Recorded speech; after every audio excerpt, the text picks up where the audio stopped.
Voilà. T'es là pour parler, personne nous écoute. Et en fait, ça a été beaucoup de problèmes dans ma famille aussi. J'avais déjà cette certaine liberté, cette rébellion envers les hommes, très jeune. Donc le premier homme avec qui j'ai été en rébellion, c'était aussi mon père. Un matin, on s'est réveillé et bim, 40 piges. Comment ça va les quadras? Bienvenue dans votre univers, bienvenue dans Quadra. Ensemble, on va parler des joies et des galères de la quarantaine. Vous savez, cette période où vous vous rendez compte que ce qui prend plus de poids que vous, ce sont vos responsabilités. Alors installez-vous bien, merci à ceux qui s'abonnent, pensez à mettre la petite cloche et le petit pouce pour ne rien rater de Quadra, mais surtout laissez vos commentaires, vos histoires, vos anecdotes pour peut-être vous aussi venir au micro de Quadra. Quadra est diffusé sur les plateformes audio comme Spotify, Apple Podcast, Deezer, etc.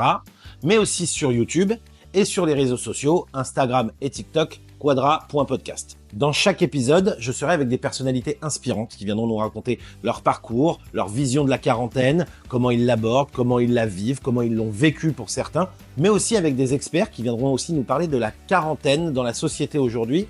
L'idée dans Quadra, c'est de traverser cette période de la quarantaine en vous apportant des tips, des témoignages, le tout dans le respect, la bienveillance, mais surtout la bonne humeur. Donc faites une pause dans le Quadra Univers, lâchez les biberons, lâchez les applis de rencontre et bienvenue dans Quadra.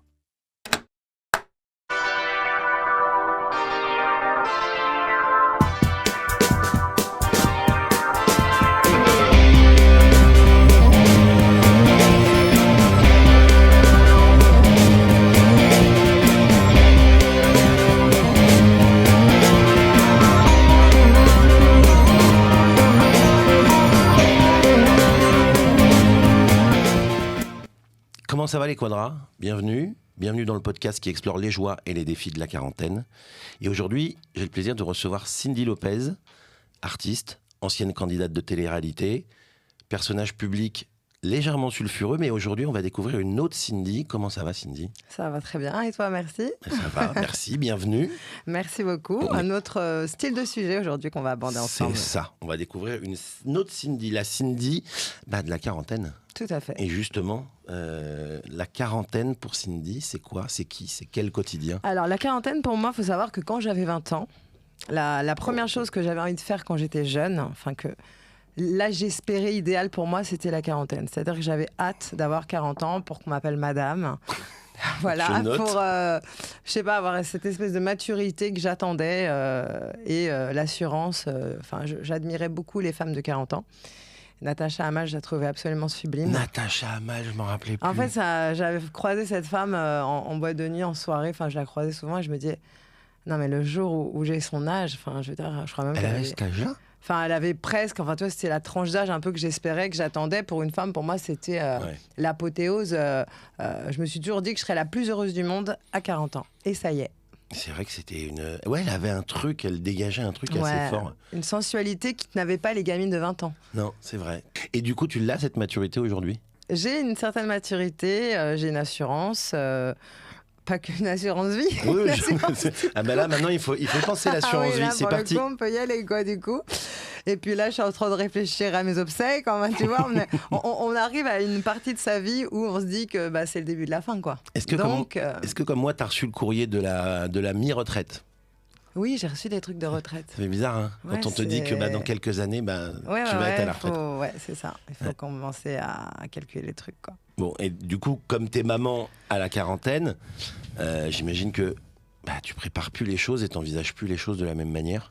Alors maintenant, je vais à l'essentiel, c'est-à-dire que de la vingtaine à la presque quarantaine, ma vie, c'était d'en faire le maximum, d'en faire toujours trop, et j'accumulais des projets, je me fatiguais à la tâche et j'essayais de faire plein de choses. Et là, la quarantaine, ça m'a resitué, recadré sur des choses qui me semblent... Là, aujourd'hui, je vais à l'essentiel. Parce que la quarantaine, c'est une étape cruciale dans la vie d'une femme, parce que c'est une évolution particulière, et en même temps, nous, on a moins de temps que vous, les hommes, pour fleurir. Enfin, je veux dire, c'est pas... C'est-à-dire qu'on va pas fleurir jusqu'à, comme vous pouvez être encore classe et pas mal jusqu'à vous l'êtes aussi, vous, les femmes. 60, mais nous, les femmes, c'est un autre sujet, quoi. Et on n'a pas un rapport au couple qui est le même à la quarantaine. On n'a pas... Enfin, là, à la quarantaine, puisque j'ai des enfants, en fait, c'est mes enfants qui passent avant. Et bien sûr, je m'oublie pour eux. Enfin, c'est un Tu cap. t'oublies pour eux? Bien sûr, mais j'en suis ravie d'ailleurs. Ouais. Mais c'est un autre. Après, toutes les femmes ne sont pas les mêmes, évidemment. Ah bah oui. Mais la quarantaine, chacun la vit comme il a envie et on se rapproche de ce qu'on est au fond de soi parce qu'on peut faire passer sa vie, sa jeunesse à donner le change aux gens qui pensent que tu es comme ci ou comme ça. Vous savez, dans la vie, on arrive avec des cartes. On a tous des cartes en main. Ouais. Il y en a qui sont des fils à papa, il y en a qui sont, je sais pas, des génies, de l'informatique. Enfin, on a tous des cartes en main. Bon, il y en a qui sont beaux, belles. Voilà, on a chacun ses cartes en main. Et voilà, il faut abattre ses cartes et jouer avec ce qu'on a dans la vie quand on arrive. Donc, moi, je fustige pas les gens, je fustige pas les femmes. Mais à la quarantaine, tu vas à l'essentiel, tu vas au droit au but. Qu'est-ce que tu veux? Qu'est-ce que tu as envie? Moi, la lumière, ça n'a jamais été pour moi quelque chose d'important, d'intéressant. Je dirais la célébrité, ce qui anime beaucoup de gens. Moi, ce qui m'intéresse aujourd'hui, c'est la liberté, je dirais financière et le temps. Le temps, c'est extrêmement important pour moi. On va y revenir à la célébrité après, mais c'est bien parce que du coup, tu m'amènes plein de questions. En fait, je crois que je ne vais même pas suivre mes questions. Tu parlais du concept du couple. Oui. À la quarantaine. C'est quoi, du coup, ton concept du couple? Alors, le couple, quand on a 20 ans, alors ça va être très physiologique, ce que je vais te dire. Quand on a 20 ans, forcément, quand on est en début de vie pour une femme et qu'on n'a pas encore la quarantaine, en fait, on cherche sa moitié pour fabriquer sa famille. D'accord?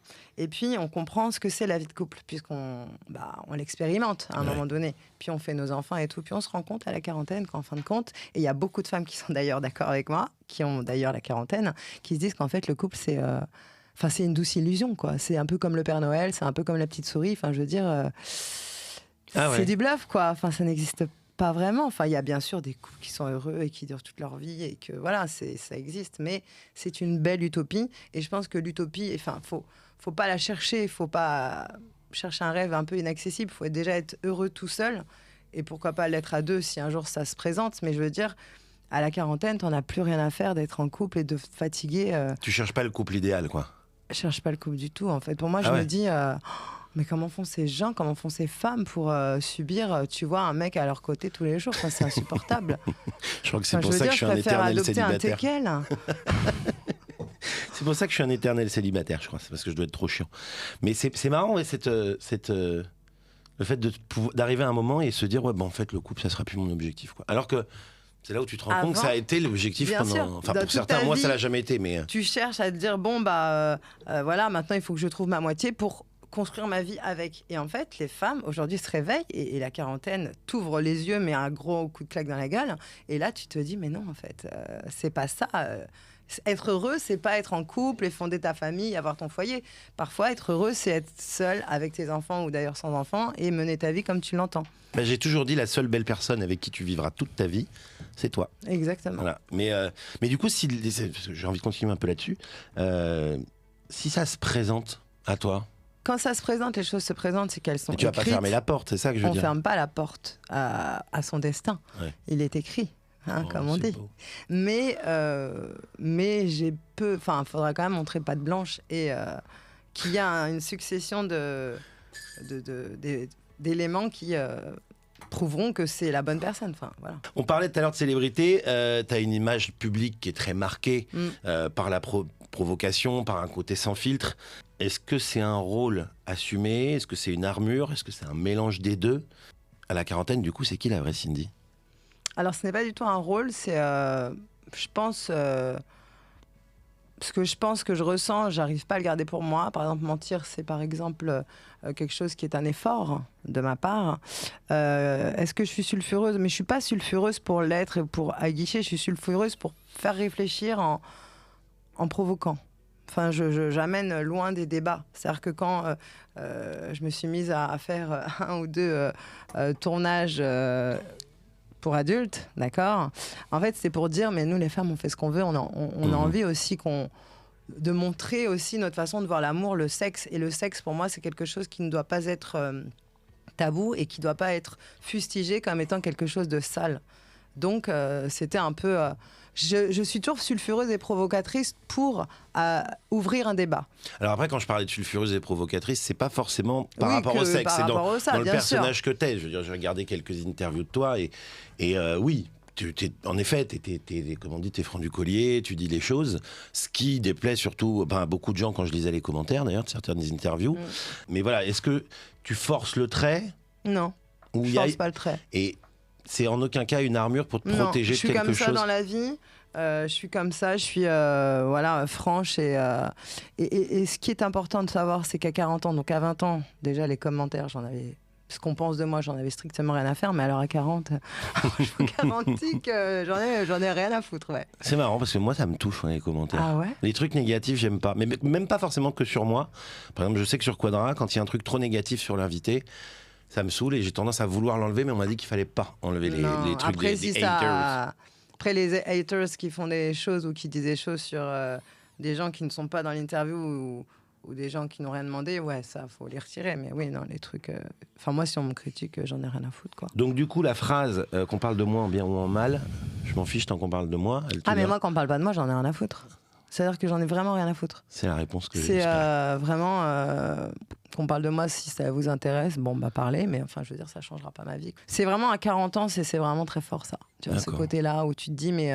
Et aussi montrer aux gens qu'il faut s'émanciper du regard des autres. Grandir, évoluer et surtout prendre de la maturité, c'est de s'extraire du regard des autres. Parce que le premier regard des autres qu'on a dans sa vie, quand on n'est pas célèbre, eh ben, c'est aussi le regard de sa famille, de son cercle social. C'est quelque chose qui empêche les gens d'avancer et de réussir. Parce que les gens qui réussissent en réalité, c'est ceux qui osent, qui prennent des risques. Si on était tous pareils, tous des moutons à suivre le berger, il n'y a personne qui sortirait du lot. Moi, j'ai jamais voulu être un mouton. Mais ça cache pas une certaine sensibilité. Parce qu'en fait, si tu veux, moi non, parce qu'on a discuté, etc. Mais est-ce que les gens se disent pas, même si tu t'en fous de regarder des gens, mais se disent pas, ouais, en fait, Cindy, elle est pas sensible. Je suis pas sensible, vraiment, surtout. Ouais. J'ai un manque de sensibilité. Et je vais être sensible sur, par exemple, je sais pas, les enfants et les animaux. Les femmes, mais par exemple, il y a des trucs, je suis pas sensible. Enfin, ça me passe au-dessus. Enfin, tu vois, c'est bizarre. Hein. J'ai un dédain de certaines choses, ça me touche pas du tout. Tu trouves que les gens le sont trop? Parce qu'on parle beaucoup maintenant d'hypersensibles, etc. Est-ce que tu trouves que les gens sont trop aujourd'hui sensibles dans la société de manière générale? Je pense que rien que de fait d'entendre dire est-ce que les gens sont trop sensibles, ça prouve qu'en fait, il faut avoir... je sais pas, comme si on voulait tous être cadrés, c'est-à-dire que les hypersensibles, pourquoi ils n'auraient pas le droit d'être hypersensibles? Moi, ce qui me gêne, c'est qu'on fasse prendre tu vois, des médicaments à des gamins qu'on dit hypersensibles ou hyperactifs ou hyper ci, hyper ça. Enfin, je veux dire, on force le monde à rentrer dans un moule, on force les gens à tous se ressembler, à tous marcher dans le même sens.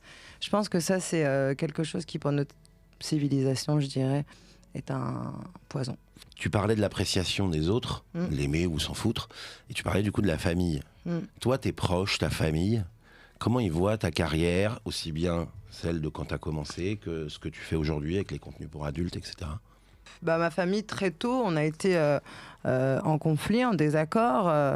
Très jeune, j'étais avec un garçon plus vieux que moi, dealer.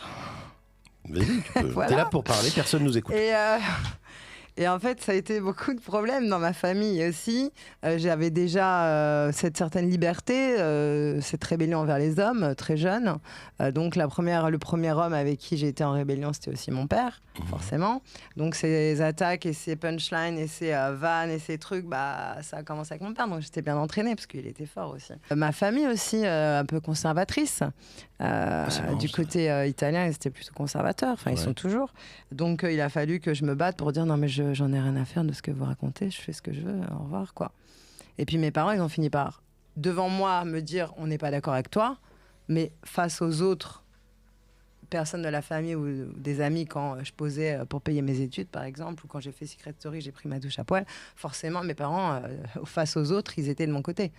Ouais. Mais à moi, ils m'ont dit, écoute, Cindy, tu déconnes un petit peu, quoi. Faudrait que tu mettes la pédale douce. Ouais, donc ça a pu être un sujet de tension, un peu ta carrière et tout ça, quoi. Oui, mais ils savaient que j'étais, comme je le suis face aux gens et comme je suis face aux médias, je suis très réactive, quoi. C'est-à-dire que je peux vite m'énerver et vite prendre la mouche. Donc, quand il y a un sujet qui fait monter dans les tours, en général, on essaie de se dire, bon, on n'est pas d'accord, laisse tomber, on n'en parle plus.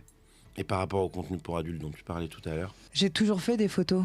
Ouais. Quand j'étais étudiante, j'ai toujours fait des photos. J'ai toujours, été dans cette espèce de fascination de la femme. C'est-à-dire que peut-être dans une autre vie, j'étais un homme et j'avais hâte d'être une femme. Et je me suis dit, le jour où je suis une femme, si toutefois ça m'est donné la possibilité d'être, tu vois, enfin de se regarder à travers une image, ça fait aussi s'accepter, tu vois. Je sais pas, la femme est belle, pourquoi on la prendrait pas en photo, pourquoi on la mettrait pas en scène, pourquoi on la valoriserait pas dans sa beauté. Chaque femme est belle à sa façon, tu vois. La féminité, c'est pas un seul langage, c'est pas une seule couleur. La féminité, c'est toute une palette de couleurs qui peut s'exprimer. Et pour moi, la femme est belle, l'amour c'est beau, la sexualité c'est quelque chose. Je milite pour que la sexualité soit dédiabolisée, qu'elle soit mise à l'honneur, qu'elle soit présentée comme étant. Pour moi, la sexualité c'est comme boire ou manger. Toi, c'est un besoin qu'on a sur un moment, tu vois. Ah ouais, je sais pas moi qui vais te dire le contraire. C'est pas quelque chose que, tu vois, moi, je voudrais pas être en couple avec un mec tous les jours parce que j'ai pas envie d'avoir des rapports tous les jours. Enfin, tu vois ce que je veux dire? Moi, j'étais en couple, j'ai vécu en couple et je sais que c'est un fardeau. Et les femmes le savent. Quand tu viens en couple avec un mec, s'il a envie, tu n'oseras pas dire non et tu te forceras. Oui. Tu vois? Et moi, je préfère, tu vois, être tranquille et sonner le mec si j'ai besoin ou la nana, tu vois? C'est terrible à dire comme ça. Mais quand t'as 40 piges, t'en as plus rien à foutre. Justement, tout à l'heure, je parlais des haters, si je vais faire un lien avec tout ça. Il t'angoisse, hein, ces haters, hein? Non, mais parce que j'ai lu beaucoup de trucs. Je sais que toi, tu t'en fous, mais même quand c'est sur les autres, c'est un truc. Voilà, j'ai lu des trucs que les gens mettaient à une interview que tu as fait chez Sam Zira. Et justement, il y en a beaucoup qui remettent en cause le fait que t'es maman et qu'en même temps, il y a aussi cette vie-là. Enfin, cette vie-là, c'est pas... Enfin, cette vie-là, ce que tu fais, quoi. Enfin, je veux dire, les contenus... Qu'est-ce que je fais, en fait? Non, mais quand je parlais de cette vie-là, je parlais de la carrière. Je parlais pas que c'est pas que les contenus. Hein, je parle de manière générale. Ouais. Et... Oui, le fait que je sois maman et que je puisse avoir, tu vois, une image... En fait, quand on est maman, on a aussi une sexualité. Ouais. Quand on est maman, on a aussi, tu vois, une vie de couple. Bon, quelle est la différence entre une nana qui va, tu vois, faire des photos ou se montrer, tu vois... Bon, il faut déjà montrer patte blanche pour voir mes contenus, notamment. Mais je veux dire, quelle différence entre une femme qui va, de temps en temps, faire des photos ou des choses, tu vois, je dirais, sexualisées pour la vie de ses enfants ou de son entourage, entre une femme qui fait ça, tu vois, comme moi, ou une nana qui va tous les soirs coucher dans la chambre d'à côté de ses enfants et tu vois, avoir des rapports avec son mari, tu vois ce que je veux dire? Enfin, je sais pas, moi, par exemple, la vie de couple, pour moi, cette espèce d'asservissement sexuel qu'a la femme mariée en couple, pour moi, ça, c'est sale, tu vois. D'accord. Excuse-moi, mais c'est sale. Ah non, mais je suis dans aucun jugement. Hein. Attention. Tu vois, mais moi, je suis pas dans le jugement. C'est-à-dire que je juge pas les autres parce que voilà, ils ont cette vie et qu'ils sont rentrés dans un moule et que la société nous guide comment penser, comment interagir avec les autres. C'est un peu ce que je sous-entendais, oui, si tu veux en parler. Oui, bien sûr. C'est-à-dire que la société aujourd'hui nous oblige à avoir un certain mode de vie qu'on montre comme étant normal. Bah moi, tu vois, confronter ses enfants à une vie de couple et se galocher devant ses gosses et tout, moi, tu vois, par exemple, ça n'existe pas, tu vois. Enfin, tu vois, je ne vais pas avoir un mec devant mes gosses et je vais pas, tu vois, ils vont jamais me voir. Je crois même qu'ils m'ont jamais vu embrasser un mec, tu vois. D'accord. C'est bizarre. Et qu'est-ce que je leur dirais plus tard? C'est ça la question. Non, mais du coup, ça m'a amené à cette question. Qu'est-ce que tu leur dirais? Maman est libre. Maman, elle fait, elle montre au monde comment elle est elle-même, tu vois. Et la sexualité, c'est pas quelque chose de sale, c'est pas quelque chose de honteux, c'est tout le monde la pratique, sinon mes enfants, vous ne seriez pas là. Oui, et il y a des façons de la pratiquer et des façons de la présenter. Ouais. Et tu crois que c'est beau ce qui se passe avec tous les pornos où la femme est traitée comme un yinche et on lui tire les cheveux, on la déglingue et elle chiale? Franchement, c'est moche. L'autre fois, je voyais une vidéo d'Arnaud Demanche, c'est un humoriste, et qui expliquait que, je trouvais ça assez vrai, il disait voilà, la pédophilie, la zéophilie, tous ces trucs-là, c'est interdit, et pourtant, dans les pornos et tout ça, ils mettent en scène des je couchais avec mon beau-père, je couchais avec mon papa. Donc en fait, c'est là où c'est illogique, en fait. Donc, toi, je me doute qu'il y a un truc, il y a beaucoup plus de respect, que tu feras jamais ce genre de Ah, mais moi, je suis contre tout genre de délire. Très bien. Il faut remettre la sexualité là où elle doit être. Après, il y a de la sexualité homosexuelle, bisexuelle, enfin, chacun a ses... C'est autre chose. Mais après, entre adultes, toujours. Tu vois justement, on parlait du côté maman, c'est quoi le quotidien de Cindy Lopez en dehors de tout l'aspect public? Écoutez, moi j'ai une vie de maman tout à fait ce qu'il y a de plus normal. Je me réveille, je réveille mes enfants, je leur fais leur petit déjeuner. Donc il faut que je fasse, par exemple pour ma fille, des crêpes tous les jours, maison. Tous les jours? Ouais. Et on n'a pas eu de crêpes là aujourd'hui? Non, mais j'ai un truc, un pot que je mets au frigo où je fais les crêpes pour les 3-4 jours. à venir. Et en fait, tous les jours, je lui fais ses crêpes fraîches parce que si par exemple elles sortent pas de la poêle, elle veut pas les manger. En fait, je lui fais soit un œuf au plat, soit des. Enfin bref, lui, il mange salé. Après, je les emmène à l'école. Et ensuite, je vais les chercher à 16h15. Donc, je vaque à mes occupations, ce que j'ai à faire, mes rendez-vous, mes trucs en ligne, mes trucs. Comme ici, je viens et après, je cours vite pour aller les chercher, pour pas les laisser ni au goûter, ni au centre aéré. Donc, j'organise ma vie autour de mes enfants. C'était un objectif d'être maman? Au début, non. Et puis, quand je suis devenue maman, j'ai eu... C'est marrant, ça se voit quand on parle. C'est pour moi, toute la journée, je pense à mes enfants. Toute la journée, j'attends de les voir. Et en fait, je passe mon temps à leur acheter des trucs. Par exemple, les vacances, c'est que pour eux. Ouais. Tout ce qu'ils aiment, on va le faire. À la maison, c'est tout pour eux. Tout est organisé autour d'eux. Ils ont des chambres de ministres. Ils ont toujours les derniers trucs. Enfin, les idées farfelues qu'ils peuvent avoir, des jeux, des vêtements, même un peu parfois, bon... J'aime pas trop leurs trucs, mais je les laisse faire. Enfin, voilà, quoi. Je t'imagine en train d'acheter des fringues à ta fille et faire « Ah non, pas ça. » Mais moi, non, j'aime pas. Je suis sûr que tu essayes de la convaincre que non, mais... Enfin, donc, tu sais, sans le dire vraiment, ouais, je peux faire ça. Ah, si elle veut pas quoi. Ouais, non, je suis complètement, à leur service. Et je les sers sur un plateau. Ils ont le menu qu'ils veulent. Enfin voilà quoi, je suis vraiment une maman complètement qui pourrit ses gosses, bien sûr. C'est bien. Mais qui cherche à leur épanouissement. Enfin, je veux dire, c'est moi, le but de ma vie depuis que je suis devenue maman, c'est de tout faire, quoi que ça m'en coûte, tout ce qu'ils veulent, tout ce qu'ils ont besoin. Avoir une vie de rêve, d'enfant de rêve. Ouais, tu veux qu'ils soient heureux, quoi. Ça coûte pas cher de rendre heureux des enfants. Il suffit de s'organiser. Prévoir, c'est gouverner. Je demande à mes enfants où est-ce qu'ils veulent aller en vacances. Et c'est eux qui décident. D'ailleurs, ils m'ont sorti un truc, j'étais un peu dégoûtée. Je voulais aller en Espagne ou en Italie pour les deuxièmes vacances. Et je dis, bon, on va en Espagne, en Italie ou au Portugal. Ils m'ont dit, on veut aller au Portugal. Je dis, bon, pourquoi et tout. Avant de dormir, je leur demande. Donc, ils me le disent et puis après, ils vont se coucher. Donc, moi, je réserve au Portugal les vacances. Donc, près de Lisbonne, ok. Je le demande le lendemain matin. Je dis, au fait, pourquoi vous vouliez aller au Portugal? Parce que maman, elle a réservé. Elle fait, c'est pour voir Ronaldo. Non, mais c'est une blague. En fait, ils m'ont fait réserver des vacances au Portugal pour voir Ronaldo. Le paysage, on s'en fout. Ah ouais, non, j'étais dégoûtée. Je dis, mais la mer, elle est pas terriblement chaude au Portugal, mais bon, voilà, quoi. Donc, ils ont choisi. T'es une maman, je t'aime? Oui, tous les jours. Et eux aussi. J'ai des cailles aussi. J'ai une passion pour tout ce qui est volatile. Bon. T'as des cailles? Je fais mon jardin. Oh mon Dieu, je ne fais pas du tout comme vous imaginez. Mais c'est ça qui est fou, je t'imaginais pas avec tes cailles. Alors moi j'ai mes petites cailles, il y en a une toute ce matin là quand je suis partie, elle boitait un peu, elle a fait une luxation de la pâte, donc j'ai commencé à la faire manger en la tenant, je la faisais boire et tout ça. J'ai des œufs qui vont éclore aussi, donc... Cindy la vétérinaire de cailles. Ah ouais. J'adore. J'ai mes plantations, je fais pousser des fruits et légumes, enfin voilà quoi.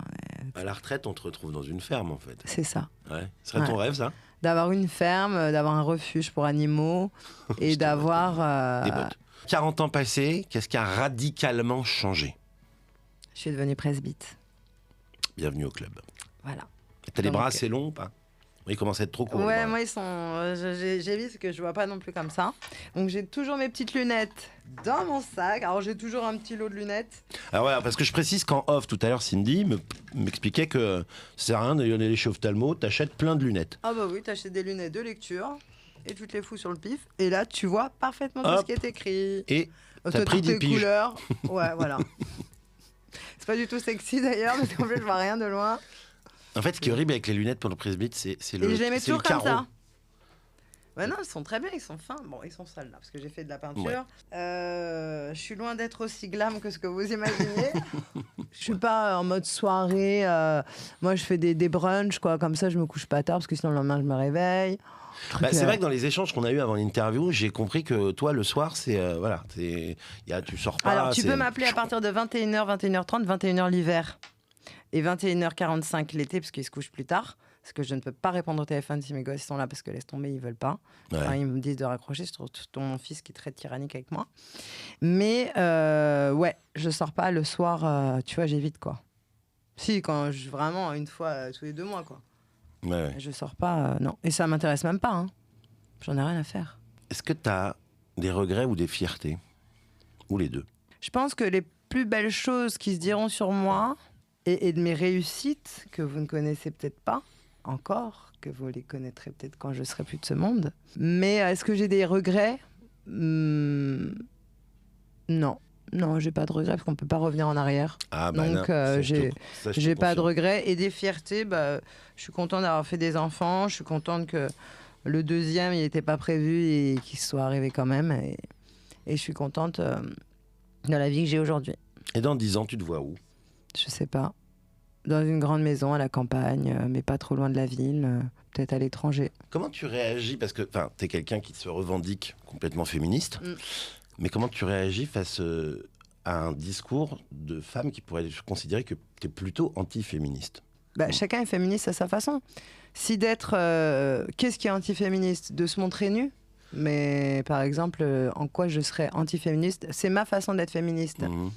Moi, ma façon d'être féministe, c'est de dire je fais ce que je veux et je m'émancipe du regard des autres et surtout de ceux des hommes. Et je n'ai pas à me cacher, me couvrir parce que je vais vous offusquer ou vous provoquer le désir. Tu vois ce que je veux dire? Ouais. Moi, je revendique le fait d'avoir ma féminité, mon féminisme à moi. Je suis néo-féministe et à ma façon. C'est sûr que je ne suis pas dans la tranche des chiennes de garde, on est d'accord, hein, les poils aux pattes et compagnie. Bon, bah, c'est pas trop le délire de la maison. J'ai mon féminisme à moi. Je suis pas là. Moi, toutes les femmes sont différentes, tous les féminismes sont différents. Voilà. Après, j'ai pas de souci avec celles qui vont te dire. C'est quoi être une bonne féministe? Bah, Je sais pas, merci, j'ai du en mal. fait. Je trouve ça bien comme discours parce que on a tendance à penser que, tu sais, que ce soit le féminisme ou d'autres combats, hein, c'est comme ça et point barre. Et je trouve ça bien que tu dises qu'il y a plusieurs féminismes, en fait. Bah, féministe, t'es une femme, tu te revendiques comme libre, tu vois. Être féministe, c'est de se dire, j'ai pas demandé qu'on me dise bravo, merci ou quoi, ou j'ai pas demandé aux femmes de se reconnaître en moi. Si elles le font, bon, bah tant mieux pour elles. Mais je veux dire, moi, je vis ma vie comme je l'entends, en m'émancipant du regard de la société et en me dégageant de ce qu'elle m'impose. Ouais. Parce qu'en attendant, nous les femmes, on est quand même beaucoup plus nombreuses que les hommes à s'occuper de nos maisons, de nos familles, de nos enfants. Oui. Et la voilà. fameuse charge mentale aussi. La fameuse charge mentale qui est très complexe. Donc c'est pour ça que maintenant, quand tu vieillis, tu es obligé d'aller à l'essentiel, quoi. De ne pas perdre ton temps avec des projets qui servent à rien ou qui ne te procurent aucun plaisir. C'est Rémi qui disait ça l'autre jour, Rémi de Daron TV qui est venu, et on parlait de la charge mentale. Il a reconnu, il a dit, mais la vraie charge mentale, en réalité, c'est pas d'aller faire les courses, non. C'est de faire la liste. Et c'est pas moi qui l'a fait, tu vois. Ce qu'il voulait dire dans l'image, c'est la charge mentale, c'est tout ce que tu dois anticiper avant. Et je suis obligé de reconnaître, forcé de reconnaître, même si je suis pas le genre à être en couple, je l'ai été, hein, j'ai vécu en couple, etc. Que je me rends compte que en fait, c'est toutes ces, je pensais réduire le truc en allant faire les courses, mais en vrai non, parce que j'y ai pas pensé avant. C'est ça. Donc ça fait un peu partie aussi du truc dans le couple. Mais dans le couple, c'est. Moi, quand j'étais en couple, j'avais l'impression de devoir m'occuper d'un mec en plus de mes enfants, c'est-à-dire un autre mec, un autre enfant encore. Enfin, tu vois, c'est ça en fait la vie de couple. C'est t'es fatigué, tu nourris tes enfants quand ils sont bébés la nuit, tu te réveilles et puis t'es encore obligé de répondre à tes obligations de femme, d'épouse, pas de maîtresse, mais de compagne et de t'infliger des rapports que t'as pas envie. Moi, je veux faire ce que j'ai envie quand j'ai envie. Et si j'ai envie de me balader avec une plume dans le derrière et de vous dire je fais ce que je veux, je suis chez moi, c'est mon problème, quoi, tu vois. T'as un côté guerrière. On va pas se mentir, c'est un truc que t'assumes. Est-ce qu'il y a des vulnérabilités quand même quand on est guerrier? Toujours. Ces vulnérabilités, on évite de les évoquer, mais c'est sûr que son cercle familial, c'est quelque chose qui a une vulnérabilité pour nous, bien sûr, pour les guerrières comme moi. Enfin, je ne vais pas parler pour tout le monde, mais on est vulnérable, bien sûr. Si tu avais un conseil à donner au Quadra qui doute aujourd'hui? Si je pouvais donner un conseil, c'est tout ce qui est de trop dans sa vie, pas perdre de temps à le dégager, quoi. Enfin, je veux dire, les gens, ils se fatiguent pas pour toi, ils s'inquiètent pas pour toi, donc pense à toi. Moi, je devrais plus penser à moi qu'aux autres, mais bon. Mais c'est marrant parce que tu sais, en ce moment, il y a un truc très à la mode, c'est une réalité. On parle beaucoup des gens qui peuvent être toxiques dans nos vies. T'arrives à les déceler, toi, et à les virer, ces gens-là? J'ai du mal à virer, mais je les connais. Et j'ai tendance à vouloir m'entourer toujours de 2-3 petits pions toxiques comme ça, je sais pas pourquoi, c'est comme si je m'infligeais le truc. Alors que je sais que c'est toxique et inutile, mais c'est l'habitude.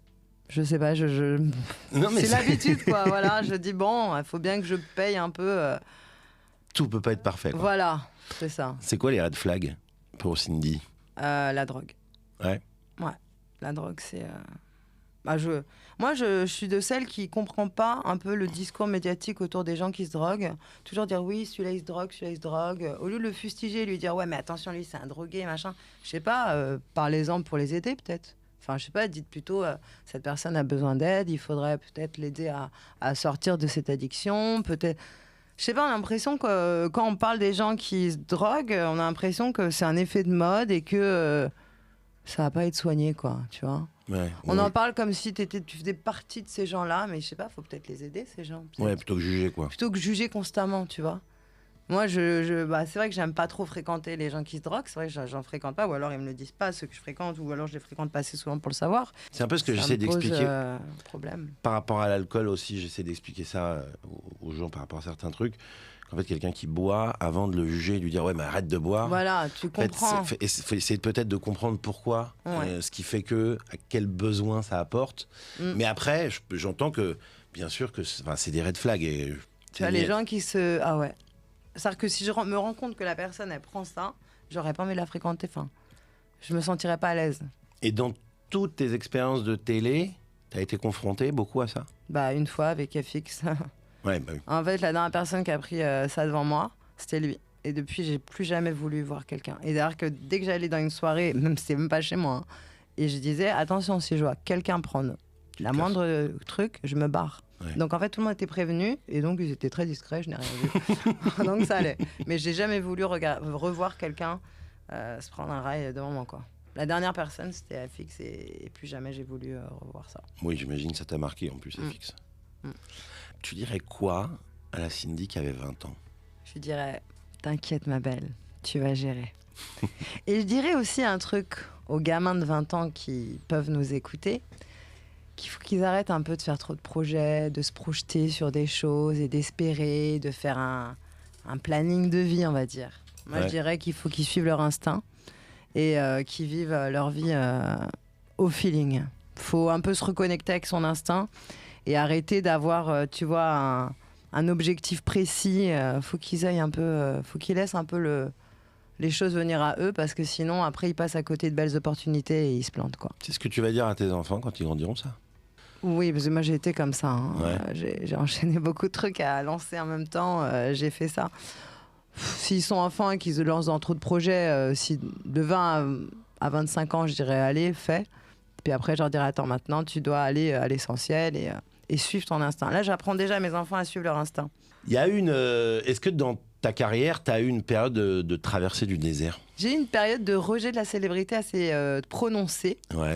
Quand j'étais avec le père de mes enfants. Et ouais, je suis partie en Belgique, j'ai tout coupé, fermé tous les réseaux, j'ai tout lourdé. Ce que j'ai pu regretter d'ailleurs après, parce que fermer les réseaux qui sont bien pleins, c'est un peu con. Ouais. Voilà. Et ouais, j'ai eu une période comme ça où j'ai c'est vrai que j'ai disparu totalement, changé de téléphone, changé de pays. Enfin, c'était pas loin, mais bon, quand même. Oh, quand même. J'ai changé de tout et j'ai voulu avoir une vie normale. Il y a eu des moments où tu as eu l'impression d'être surbookée ou trop prise, ou justement de ne plus avoir de temps pour toi? Ouais, j'ai eu ces périodes où en fait je me rendais compte que en fait je me reposais jamais, j'étais jamais chez moi, j'étais toujours en déplacement et en fait je me voyais pas exister, je me voyais pas vivre, je dormais, je me réveillais, je faisais mes trucs et je m'arrêtais jamais en fait. Moi j'ai eu ces périodes, c'était lourd. Allez, tu passes sur le grill des quadras. Je te pose 5 questions, tu essaies de répondre en un mot. Ça va être sur les souvenirs. Ok. D'accord? Le goût d'un bonbon de ton enfance qui te manque? Les carambars qui collaient aux dents et qui t'arrachaient les plombages. Ah ouais, c'est vrai, moi ça m'était arrivé ça. Ça avait arraché l'appareil dentaire. Ah oui. Mais t'es retrouvé avec le truc, ça s'était arraché. L'émission de ton enfance qui a disparu? Le Club Dorothée. Ouais. C'est souvent, il revient souvent celui-là. Ouais. T'attendais ton nom à la fin du générique? Oui, j'avais jamais. Ouais, comme tout le monde. Rémi, il expliquait qu'en fait il fallait la carte.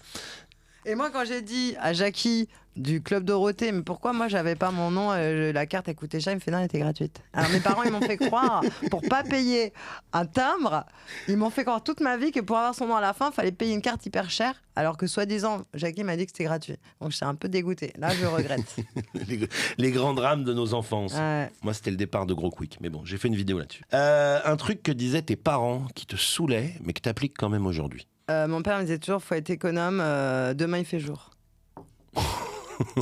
Ça veut dire quand tu consommes un truc ou tu dépenses trop, il me dit attention, demain il fait jour. J'adore. Et maintenant je suis comme ça. Demain il fait jour. Ah, je vais la garder, mais Donc moi, je suis pas pas économe. oublier que le lendemain, il faudra encore que tu manges, que tu vois. Ouais, j'adore. Donc c'est pour ça que je suis économe, je dépense pas. Ah, t'es économe. Ah ouais. Je Ouais. suis une crevarde. Moi, je prends mes vacances super longtemps à l'avance, pas que ça me coûte cher. Je cherche tous les bons plans. Par contre, je pars beaucoup en vacances, hein. Tout l'été là. T'as des bons d'achat. Non, mais non, frère, je réserve à l'avance, je cherche tous les bons plans. Tu vois, je prends les trucs parfois dernière minute, comme ça c'est moins cher. Ah oui, non, moi, à prévoir, c'est gouverner. C'est une autre phrase à noter. Faut pas dépenser tous ses sous en conneries. Faut penser à demain, car demain, Il fera fait jour. Ah, j'adore. Un adjectif pour qualifier la génération Z, les 20-30 ans. Cyber connecté. Tu te voyais faire quoi à 40 ans, quand t'étais petite?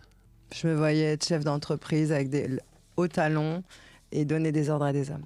Bon, t'es pas très loin, hein. Bah voilà, comme quoi, finalement, j'ai réussi ma vie. Il y a au moins le côté chef d'entreprise. Non, il y a au moins les Donner talons et les ordres aux hommes. Alors, tu vois, à quelque chose près, on y est quand même. Je rappelle que t'es pas chef d'entreprise, enfin, t'es peut-être un peu chef d'entreprise, mais t'es aussi artiste. Oui. Donc que tu exposes. J'expose, tout à fait. Je fais des empreintes de mon corps, car j'étais muse quand j'étais jeune. D'ailleurs, j'étais très jalouse des artistes qui m'utilisaient pour faire leurs œuvres, hein, les photographes, les peintres ou les sculpteurs.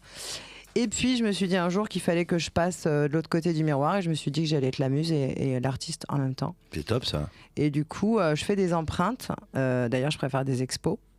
Donc, il va falloir que je communique sur tout ça. Mhm. Et la chose dans laquelle je suis le plus fière, c'est Flower Power. Mes œuvres, je t'enverrai, tu pourras les glisser. Avec plaisir. Mes œuvres, mes empreintes de pubis, D'accord. qui pour moi est la chose la plus extraordinaire concernant l'origine du monde, tu vois, de Courbet. Pour moi, je trouve que c'est fascinant d'être provoque, tu vois, mais artistiquement. C'est-à-dire que tu provoques en disant, bah, je fais des empreintes de mon pubis, quoi. Ça donne une fleur, et en même temps, tu te dis, ouais, mais c'est là, soit tu vois la luxure, la déprave, avec ton regard, parfois d'homme, soit tu vois l'éclosion. C'est pour ça que c'est subjectif, là. C'est pour ça que ça s'appelait Coco Fest, mon exposition. D'accord. Et ben écoute, on sera ravis d'aller te voir. Merci beaucoup, Cindy. Merci à Merci toi. d'être venu dans Quadra. N'oubliez pas de continuer à vous abonner à Quadra. Merci à vous. Merci de continuer à liker, à commenter, à suivre, à partager, parce que c'est grâce à vous que Quadra existe. C'est grâce aux invités aussi. Encore merci beaucoup, Cindy. Merci. Ciao les Quadras.